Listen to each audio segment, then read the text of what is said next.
2013 sera l'année des grands changements. Des changements historiques qui auront un énorme impact sur la civilisation. Cependant, il reste encore à décider si ces changements seront bénéfiques ou catastrophiques pour l'espèce humaine. Au moment où nous nous parlons, nous assistons à l'effondrement du système impérial britannique, avec ses diverses banques et institutions financières qui n'en finissent plus de tomber, aux États-Unis comme en Europe. Ces intérêts financiers ont réussi à passer leur fardeau toxique spéculatif, équivalent à environ 1 million de milliards de dollars, à des gouvernements moralement corrompus qui ont perdu toute intention de défendre l'intérêt général des peuples et ont succombé au culte impérial de l'argent, ce culte qui considère le profit monétaire comme seule source de richesse. Le peuple, quant à lui, devient secondaire et on lui impose une politique fasciste de coupure budgétaire, anéantissant les salaires, les pensions, les soins de santé et l'éducation.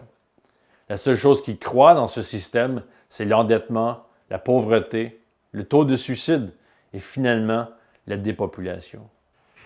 De plus, ce même empire en déroute tente comme dernier geste de mettre un terme à la civilisation telle que nous la connaissons en créant les conditions pour un conflit mondial nucléaire. Il est maintenant reconnu dans le milieu militaire que la propagande pour lancer une attaque contre l'Iran ou la Syrie aurait au fait d'aspirer les autres joueurs régionaux, comme la Russie et la Chine, dans un conflit sans vainqueur avec les États-Unis de la marionnette britannique Barack Obama. Obama a pour principal conseiller pour le Proche-Orient le chien de garde par excellence de l'Empire britannique, Tony Blair, principal créateur de la guerre d'Irak de 2003, et qui appelait tout récemment, lors d'une entrevue donnée le 3 février dernier à la BBC, à une guerre qui durerait une génération entière contre Al-Qaïda et autres groupes djihadistes. La question qui se pose maintenant est de savoir si, comme le disait le poète allemand Friedrich Schiller au 18e siècle, un grand moment de l'histoire rencontrera-t-il un petit peuple?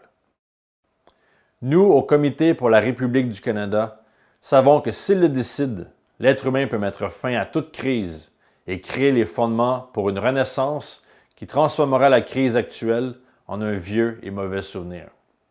C'est pourquoi, afin de mettre en faillite complète le système financier britannique et permettre aux nations de reprendre le contrôle de leur avenir, l'année 2013 doit être l'année Glass-Steagall.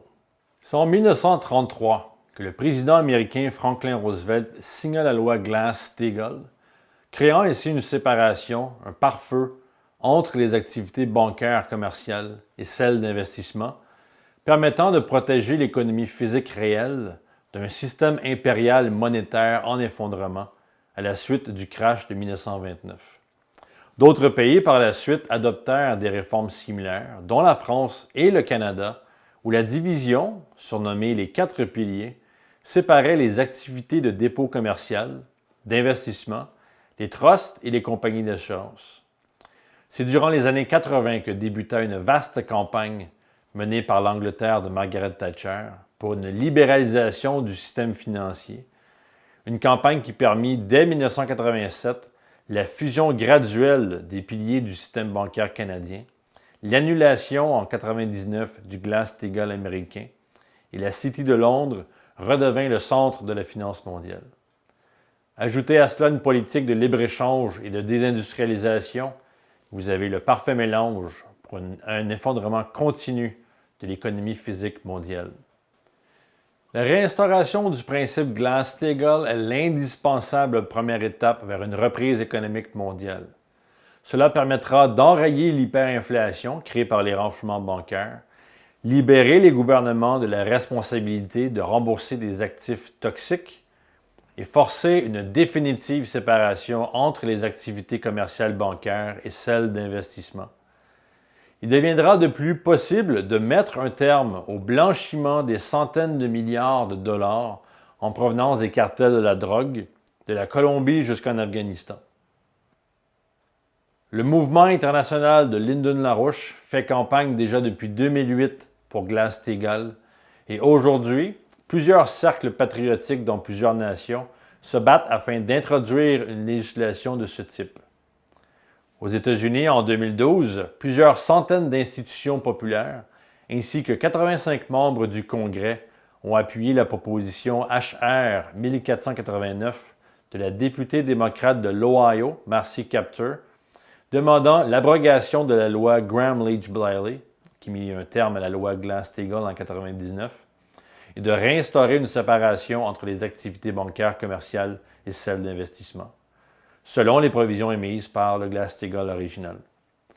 Bloquée par Obama lui-même, cette proposition de loi a été redéposée le 3 janvier devant le nouveau Congrès, sous le nom de HR 129, par Kaptur et le député républicain de Caroline du Nord, Walter Jones. La proposition a été transmise à la Commission des finances de la Chambre. Le Comité d'action politique de Linden-LaRouche porte actuellement le débat au niveau des responsables d'État, municipalités, syndicats et autres, afin qu'ils plaident en faveur de Glass-Steagall auprès de leurs représentants nationaux. Certaines personnalités importantes du domaine de la finance ont aussi apporté leur appui à Glass-Steagall, notamment l'ancien gouverneur de la Réserve fédérale du Kansas, Thomas Hoenig, aujourd'hui vice-président de la Federal Deposit Insurance Corporation, le gouverneur de la Réserve fédérale de Dallas, Richard Fisher, et l'ancien président de Citigroup, Sanford Weill, qui a publiquement déclaré en juillet 2012 qu'un retour au Glass-Steagall était nécessaire, même s'il reconnaissait avoir joué un rôle déterminant dans son abrogation en 1999. Au Royaume-Uni, un groupe de financiers de haut niveau a pris position contre les propositions de réforme de la commission Vickers. Il demande que soit adoptée une séparation beaucoup plus étanche entre les activités d'investissement et les activités de dépôt et se réfère explicitement au Glass-Steagall Act. Un éditorial publié dans le Financial Times du 4 juillet 2012 avait lancé le mouvement. Ce même Financial Times revenait à la charge le 27 décembre en rapportant les résultats surprenants d'un sondage effectué par la firme Ipsos Mori auprès des parlementaires à la fin 2012, montrant que plus de 60% d'entre eux, tous partis confondus, soutiendraient une séparation complète au sein des banques britanniques modelée sur la réforme Glass-Steagall des années 30. Cette réforme recueillait l'assentiment de 66% des députés conservateurs et 60% des travaillistes. Mais le plus dur coup contre ce système financier impérial est survenu à la fin de janvier 2013, quand George Osborne, le chancelier de l'échiquier britannique, lors d'un discours aux locaux de la banque d'investissement américaine JP Morgan à Bournemouth, dans le sud de l'Angleterre, a annoncé qu'il allait introduire une loi permettant d'électrifier la clôture qui sépare, sous un même toit, les activités normales de la banque et les opérations hautement spéculatives. Bien que cela ne représente pas une loi Glass-Steagall pure et dure, Osborne s'est fait menaçant en déclarant « Mon message aux banques est clair.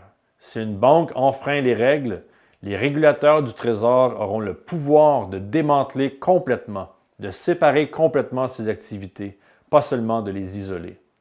Pour utiliser le jargon, nous électrifions la ligne de séparation. » En France, où la campagne présidentielle de Jacques Cheminade en 2012 a été la seule à engager un débat avec la population sur la séparation bancaire, sous le thème de couper les banques en deux, le parti Solidarité et Progrès a fourni à l'ensemble des parlementaires une solide documentation sur le véritable Glass-Steagall, à l'opposé du projet de réforme très dilué qui est débattu dans les deux chambres du Parlement. Si pour l'instant aucune proposition de loi alternative à la réforme Moscovici n'a été déposée, l'appel à un Glass-Steagall global, initié par Helga Larouche du parti Buzo en Allemagne, a été signé par plus de 250 élus et 17 économistes. Par ailleurs, un ensemble d'associations a lancé une pétition « Mon adversaire, c'est la finance.fr » signée par plus de 25 000 citoyens en quelques semaines. Et en Italie, 4 propositions de la loi Glass-Steagall ont été déposées au Parlement italien en 2012, tant à la Chambre des députés qu'au Sénat. Ces propositions devront être réintroduites après l'élection générale des 24 et 25 février. Ce qui est assez probable, étant donné que l'un des candidats, l'ancien ministre de l'Économie Giulio Tremonti, qui avait introduit l'une des propositions, a mis au centre de sa campagne le rétablissement du Glass-Steagall Act et de la création d'une banque nationale pour l'émission de crédits productifs. Fin janvier, le scandale national autour des pertes et du renflouement de la banque Monte dei Paschi, la plus vieille banque du monde, a propulsé la séparation bancaire au plus haut du débat électoral. D'autres nations, comme l'Islande, la Suède et la Suisse, ont aussi déposé des projets de loi, et le Canada doit faire de même, non pas par simple solidarité, mais par nécessité.